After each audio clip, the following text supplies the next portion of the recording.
Thank you so much. I welcome you to Apostolic Insight. I'm your producer, Great. After the State of the Nation address of Pastor Bakare, there are so many things Nigerians are discussing. And one of the big fallouts has to do with the man whose voice Nigerians heard through the State of the Nation address. The descent into tyranny and the brazen abuse of power. Those entrusted with power appear determined to destabilize what is left of our political institutions and have committed themselves to obliterating the guardrails of constitutional governance.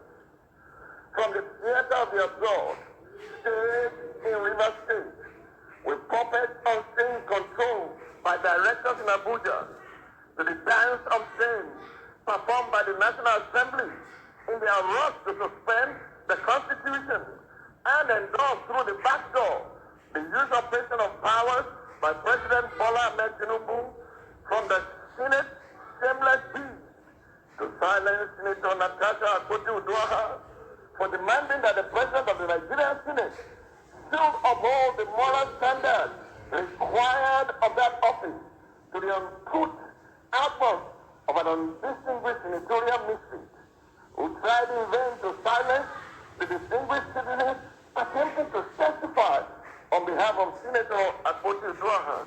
It is clear that our so-called leaders are determined to turn Nigeria into a mafia state.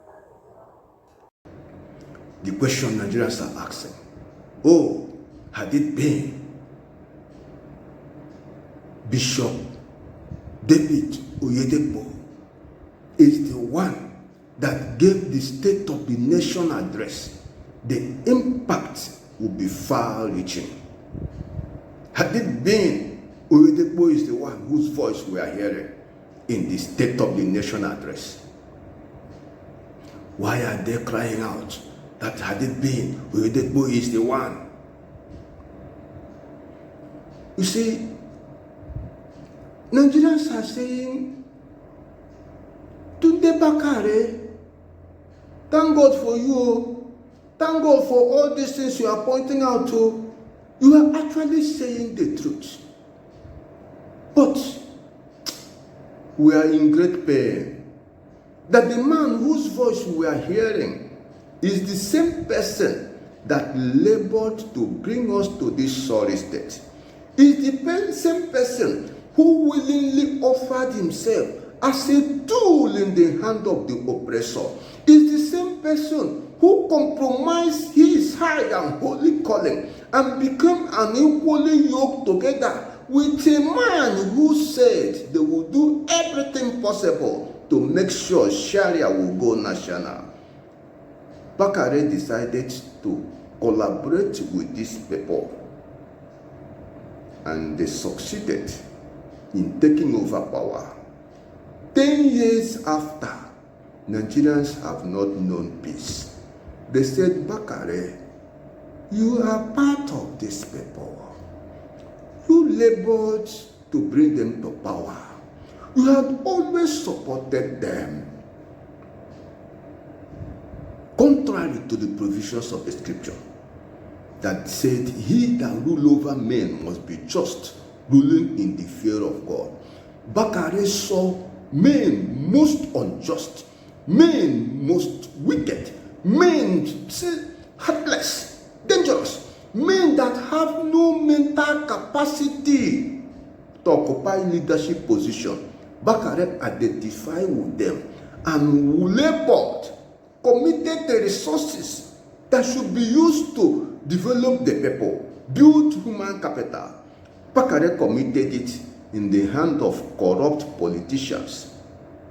They remembered Bakare was the one who contested for presidential election, presidential primaries under APC, picked a form with 100 million naira and could not get a single vote from the delegates. They remembered all these things. Even at this time, Bakare is still supporting his party, APC. With all the destruction they have afflicted upon the Nigerian people, Bakare is still supporting APC. Do you see why Nigeria has cried out? There was a man who would do this thing better. There was a man whose voice would have been heard by now, but something happened to him. The man died in Bishop David Oyedepo. The man died in him.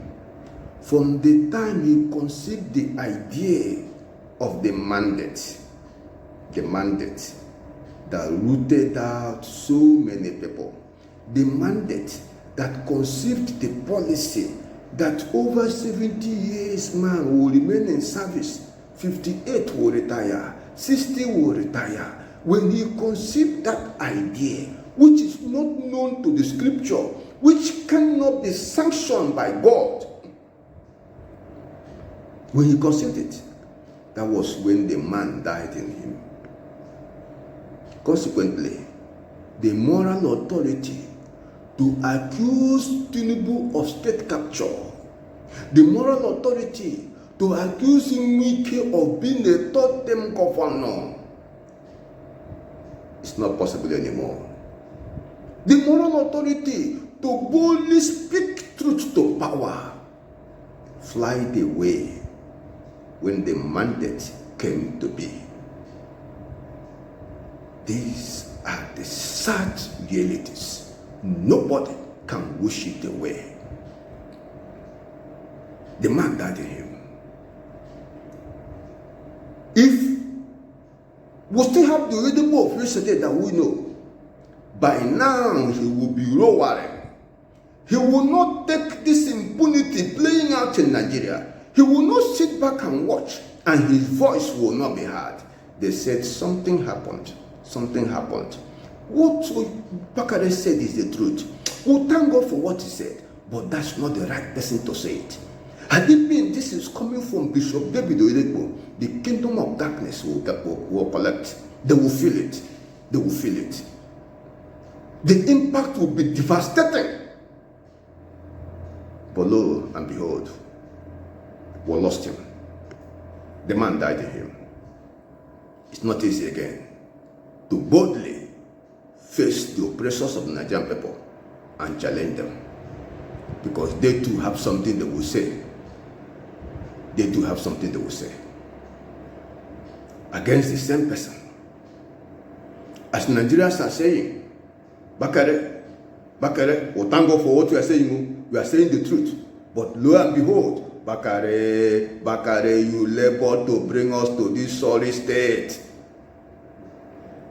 Tell me the company you keep and I will tell you who you are. Bakare, this is the company you keep. Birds of the same feather, flocking together. Can you see the people you labor to bring to power? Can you see your best of friends?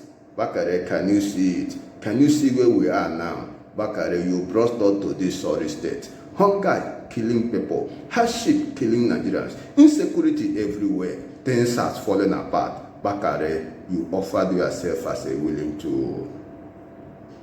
Oh, had it been the one we are hearing his voice is Bishop David Oyedepo. But what a tragedy. The man died in him. The mandate took the man away. We need to pray. We need to pray. God, save Nigeria.